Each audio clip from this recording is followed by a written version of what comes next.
Fuck Macron. Renato Moicano, en plein octogone après sa victoire, a lancé une attaque frontale contre Emmanuel Macron et le mondialisme. Le combattant brésilien de l'UFC n'a pas mâché ses mots et semble en payer le prix.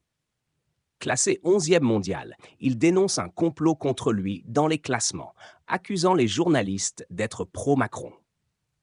Mais qu'est-ce qui pousse Moicano à cette guerre contre la politique et le président français alors qu'il domine son sport? Abonnez-vous, partagez cette vidéo et découvrez pourquoi Moicano refuse de se taire. Renato Moicano n'a pas seulement remporté une victoire sportive à l'UFC Paris 3, il a enflammé la scène politique. Sa victoire écrasante contre Benoît Saint-Denis, pourtant combattant local, aurait dû le propulser au sommet.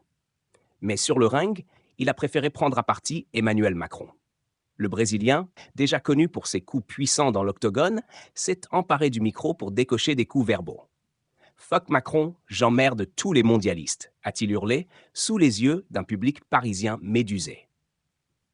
Ces mots, prononcés avec une rage non dissimulée, allaient bien au-delà de l'arène sportive.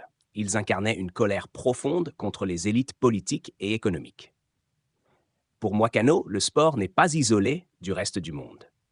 Il est un terrain où se confrontent les visions du monde. Et pour lui, Macron est l'incarnation de tout ce qu'il rejette. Mondialisme corrompu, agenda politique caché. Moicano ne cache pas ses pensées, ni son mépris pour ceux qu'il considère comme les architectes de cette mondialisation galopante. Mais ces attaques ont-elles réellement un lien avec son sort au classement UFC? C'est là que la situation devient encore plus intrigante.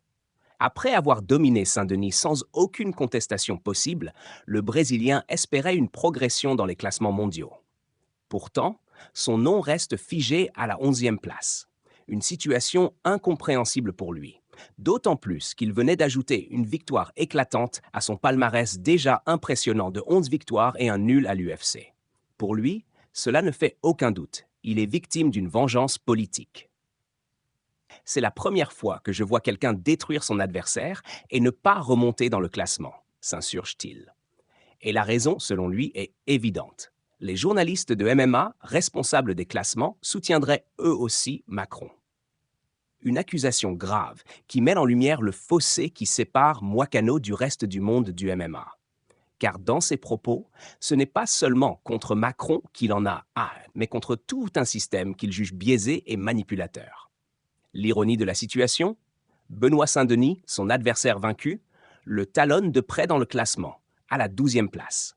Une injustice criante aux yeux de Moicano, qui rappelle avec insistance son parcours sans faute et ses 6 victoires consécutives, 5 d'entre elles avant la limite.